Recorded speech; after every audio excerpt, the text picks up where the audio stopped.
What's up, everybody? It's Blue Flame back at it again with another universal matchup. Here, we've got Mortal Kombat versus Killer Instinct. I know it's been a minute since I've done the universal matchups. I know I go off of a slide-based system, but I think you guys are going to enjoy this one. Now, granted, be prepared, some of the images on the screen will be a little, choppy. I tried my best to fix them as best as I could. Is They were originally off of the PowerPoint slide system, and I moved it over to the Google slide system.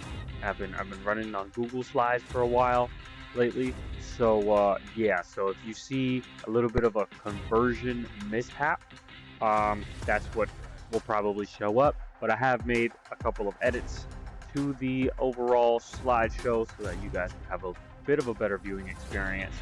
But without further ado, Mortal Kombat vs. Killer Instinct, y'all. Here we go. First one we got is Cinder versus Scorpion, our two fire-based characters in their respective games. Cinder from Killer Instinct, Scorpion from Mortal Kombat.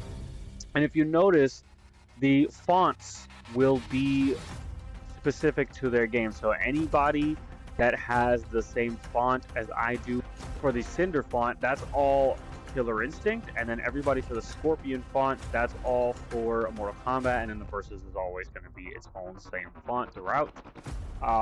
That's essentially how it's going to be for the rest of the slideshow experience, and stay tuned because I have some repeat characters just so that I could kind of get as many Mortal Kombat characters as I could put on here.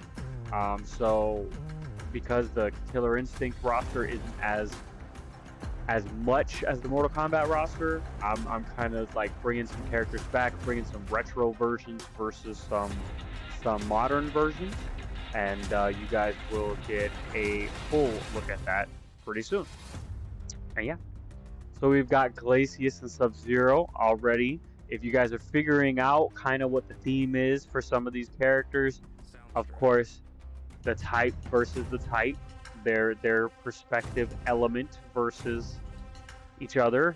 We've got Glacius, who is essentially the embodiment of ice. I think he's like an alien or something. And then we've got Sub-Zero, who is an ice mage. He's a cryomancer essentially, and so we'll see how they match up with each other. I think that would be a fun matchup. Almost like imagine if like Sub-Zero's in like the living forest during the snowy time, and friggin' Glacius just comes out the ground. I think that'd be pretty dope. But yeah. So next we got Fulgor and Triborg. Now I was having a bit of a struggle deciding whether I wanted to put like Cyrax or Sector or Cyber Sub-Zero, and I was like, well, how about I just get the embodiment of all three of them and put in Triborg. So that's essentially what I did. And obviously Cyber Smoke is in there too. But yeah, I was like, might as well just put in Triborg against Fulgor because Fulgor is the ultimate mechanical being in the Killer Instinct franchise, and so it would be nice to see how they will react. And then we got Gargos versus Onaga. The reason why I kind of put these two together is because they're both kind of dragon-like in appearance. They both have very like gargoyle. Like I know Onaga's supposed to be like the Dragon King, but he still has that gargoyle type of look to him. And Gargoyles is obviously he's supposed to be a gargoyle. Like he looks like a gargoyle. And both of them are kind of like the big bads of their franchises. Like Gargoyles has always been kind of like the overarching boss of Killer Instinct, aside from Idol. And then, you know, the same with Onaga. Like he was always the one that everybody was afraid of in the 3D area until Blaze came into the picture. It would always be nice to see these guys fight against each other. And yeah, I think it would be a good time. They'd probably be fighting against each other for superiority.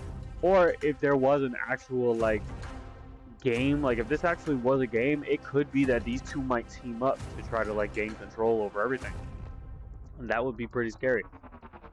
We've got Takeda versus Jago. And now I put Takeda versus Jago because of overall vibes. I put him against Jago mainly because both of them are pretty active. They're pretty sporty. They're kind of like, when I was thinking of other characters that could go up against Jago, I was like, I'm not going to put Jago versus Scorpion because I knew that Scorpion was going to go up against somebody else.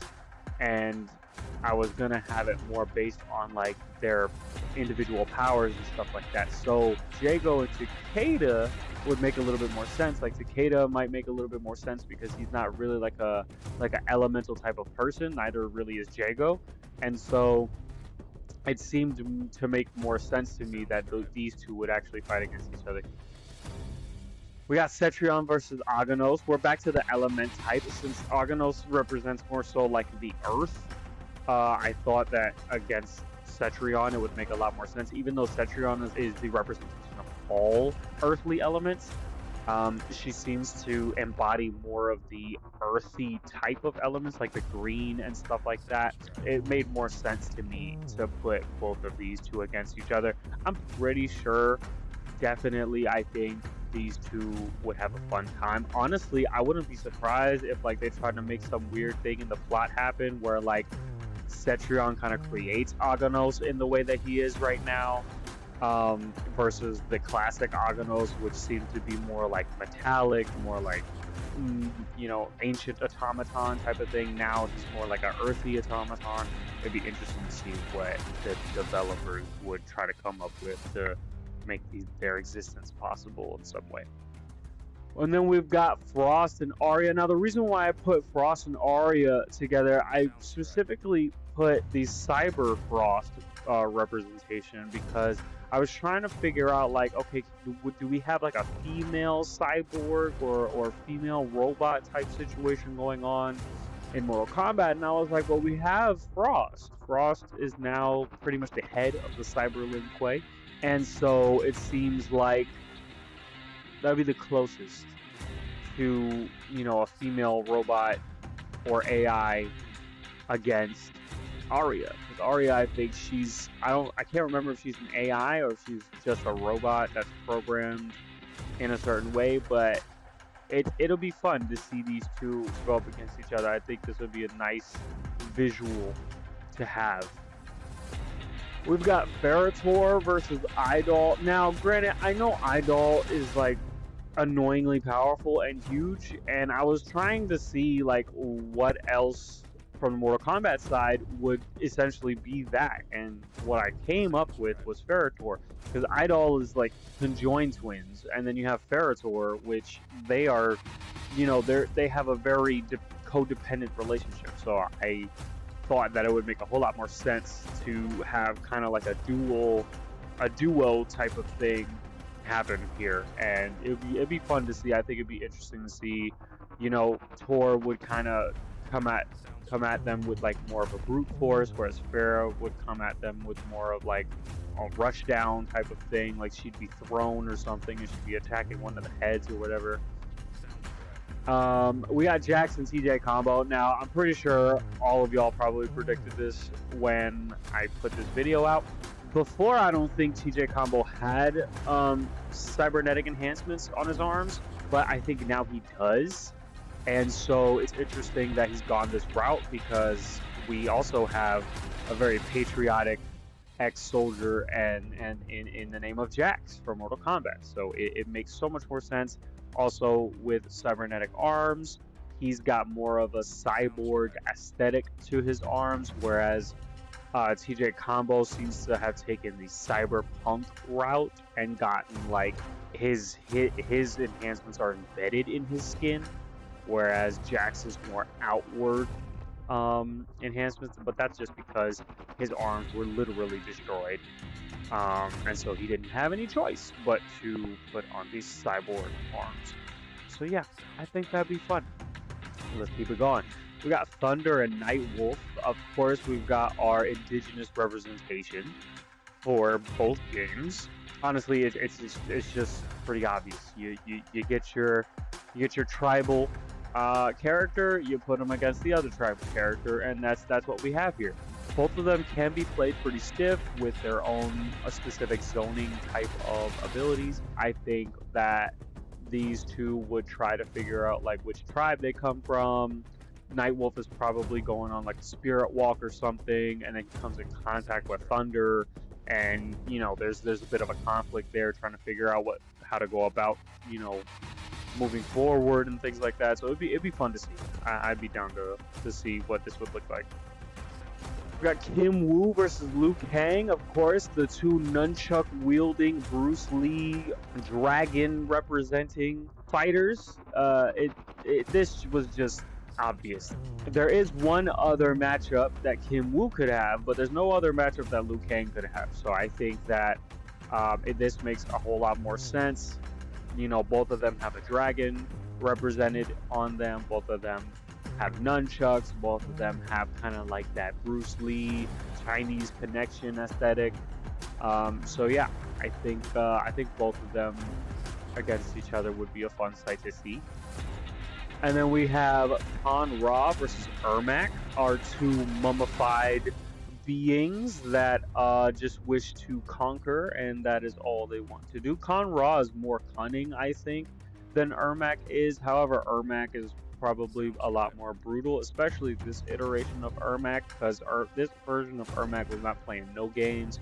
He didn't waste no time, and he likes to collect souls. That's Ermac. He's an embodiment of all the dead souls in the Nether Realm, I believe is what that is called in Mortal Kombat. Anyway, he's the embodiment of all the souls, and Khan Ra just wants to conquer everything, from what I remember in his character. So yeah, let's keep it going. Maya and Tanya, we've got our Egyptian, representation, and we've got our Mayan representation. I'm not sure if that is accurate to the Mayan tribe, but her name is Maya, and I prefer the newer version of Maya. But yeah, they both have, special weapons. I think they both have, specific representations that would be fun to see clash. So yeah. I've got Natara versus Mira, our two vampire characters. And yes, I did use that picture for Natara. Because we all need to see her in a positive light, She's gotten a lot of flack in the last 2 years. I think we could change the perspective a little bit. But yeah, we got our two vampire representations, and I think that's just pretty obvious. They take blood from other characters and they use them to fuel their powers, and I think that would be just a fun matchup to see. We've got Draman versus Omen. Now, I mainly did this matchup because of their kind of stories. Both of them seem to be powered by the mask that they wear, and so without the mask, they can't really have any physical representation. So if somebody breaks the mask, they kind of just disappear. That's what it seems to me from the lore. I may have misread the lore. We've got Orchid and Sonya now. Orchid and Sonya right now seem to be like the most, they're the military women. They're the, specially trained combatants. They have their ways about them, and they're definitely symbols of a particular kind. So I think that both of them against each other would be pretty cool. We got Reptile and Wrath. Now, I did include DLC characters for Killer Instinct because I wanted to flesh out as much of the roster as possible. And so Reptile seems to be the most... Now, you could say that I could have also put Riptor against Reptile, but I wanted to kind of put Rash in here, and I wanted to have a reason to put Rash in here. So this is what I came up with. And we've got Kano versus Riptor. Now, the reason why I put Kano versus Riptor is because I couldn't figure out who would match up great against Kano. And I was like, well, it'd be nice because he's a smuggler. He's a guy that will you know, do anything and everything to get some cash. And I'm pretty sure if he saw a cybernetically enhanced dinosaur, he would say, I can get some money off of this thing. And so that's essentially why I think both of them would be a good matchup against each other. I think that would be fun. And then we've got Kintaro versus Saberwolf. I chose Kintaro more so against Goro because I personally enjoy the design of Kintaro more than Goro. And I need to see Kintaro come back in some way. Plus, Kintaro's got fur on him. And, you know, Saberwolf is also full of fur. So it just seems to make a lot of sense. So let us continue. We've got Sadira versus Duvora. Now, there's a reason why I put these two against each other. And that reason is they both have spider-like tendencies. Duvora, she does have the ability to weave webs. She's more insect-based, like she actually looks like a humanoid insect, whereas Sadira, she looks more human, but she also has the ability to weave webs and do, you know, weird things like that.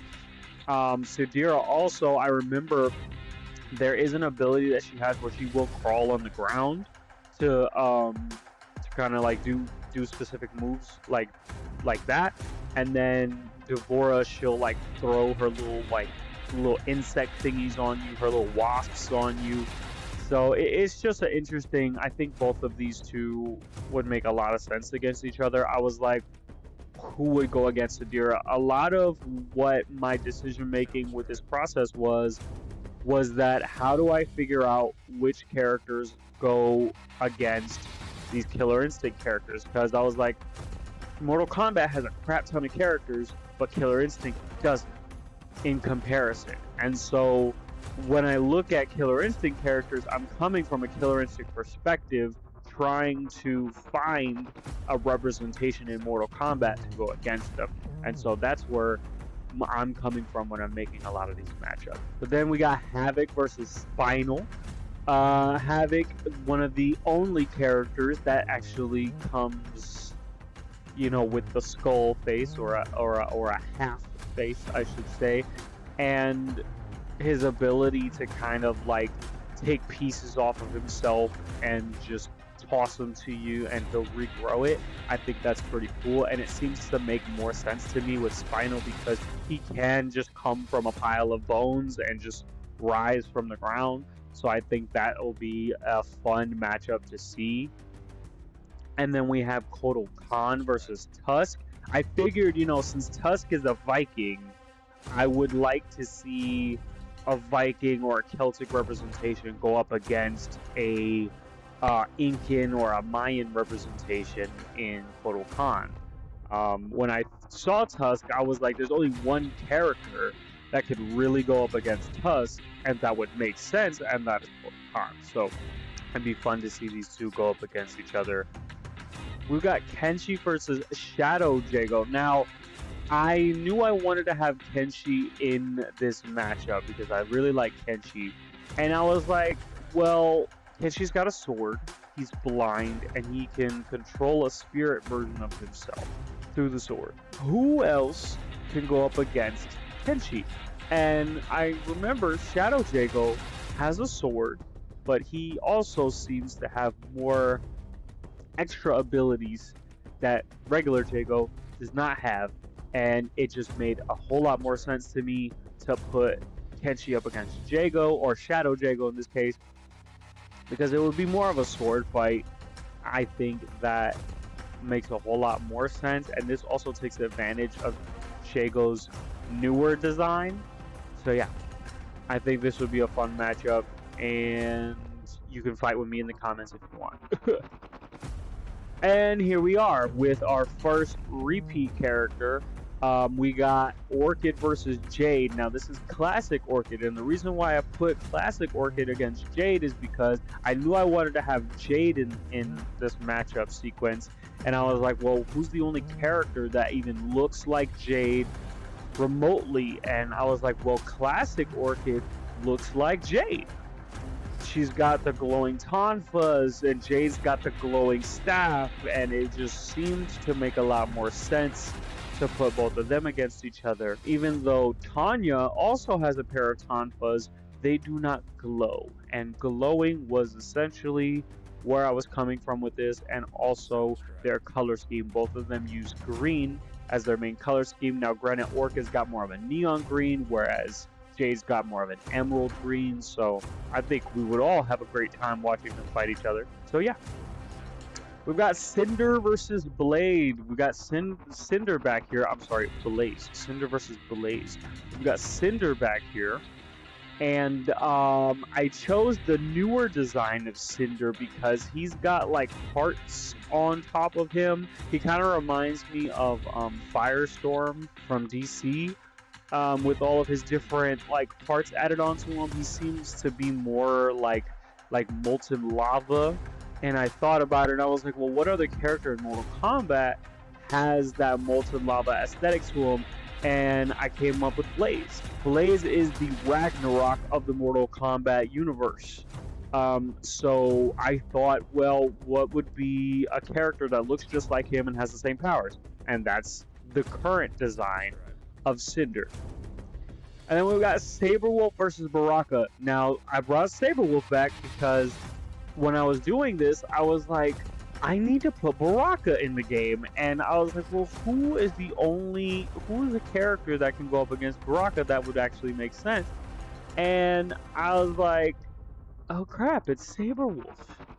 It's freaking Saberwolf. And I was like, all right, well, let's bring back Saberwolf. And so I brought back Saberwolf so that Baraka himself would have a matchup, because Baraka is a very big part of Mortal Kombat. He's been in almost every game, and so it wouldn't make any sense if Baraka was not in this matchups list.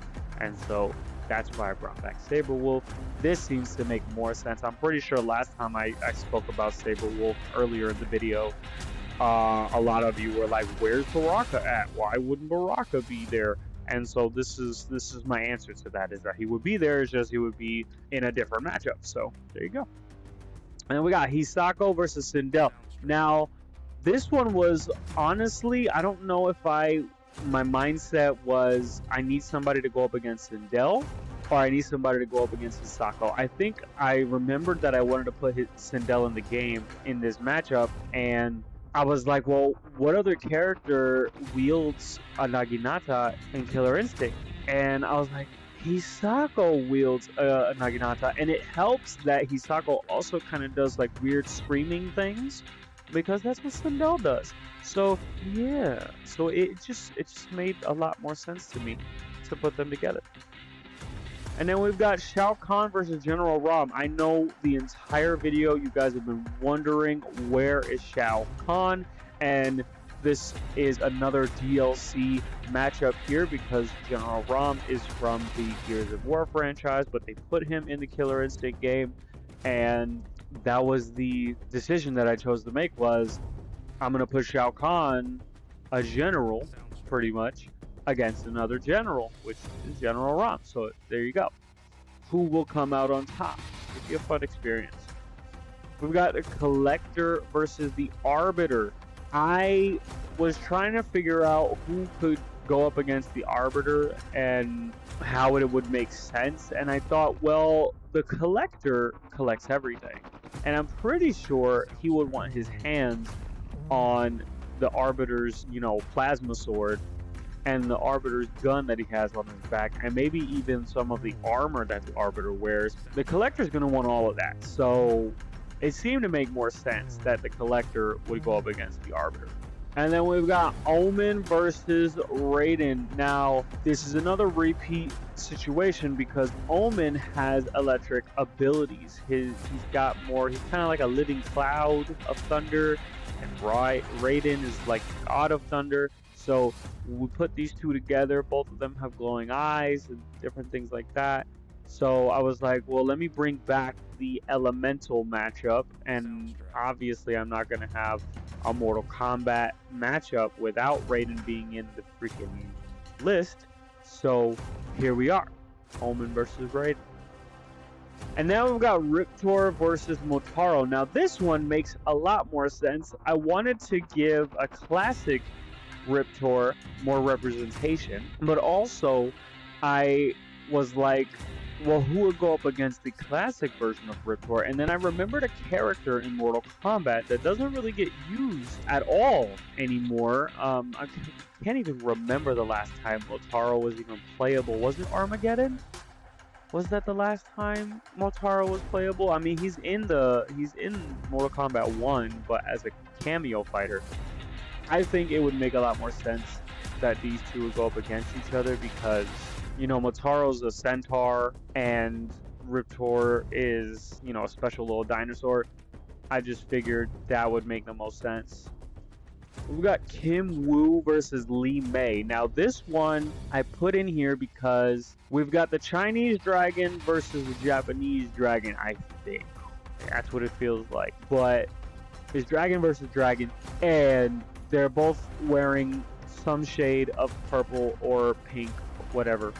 And it just seemed like this was a great opportunity to bring back Kim Woo, to just include Lemme, because Lemme, I think, got a significant comeback in the Mortal Kombat 1 game, and it was nice to see her to come back. I think Kim Woo would be a good matchup against her. But yeah, that is basically it. I've got no more matchups for Killer Instinct versus Mortal Kombat. Honestly, this took a little bit longer than I thought it would, but that's everybody that I could think of. This is essentially kind of how these matchups will go. I called it universal matchups because the whole idea is that worlds are colliding. Different established fictional universes are battling against each other, and I try to do it in a way where it makes sense, where it makes the most sense. So I do have a couple of other ones, quite a few other ones.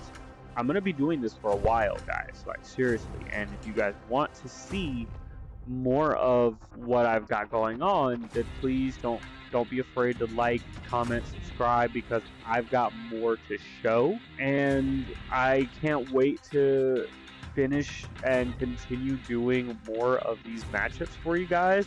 I have already gotten like a bunch more done. It's just I have to record the voiceover for them and everything. So with that being said, you guys enjoy your day. My voice is tired. I love y'all. Thanks for watching. Thanks for sticking with me for this long. I can't do this without y'all. Seriously. I'm doing this because it's a passion of mine, and that's what's driving me right now. Your continued support will definitely drive the timeline of some of these videos a lot more. So thank you for watching. Thanks for being here, and I'll catch y'all later.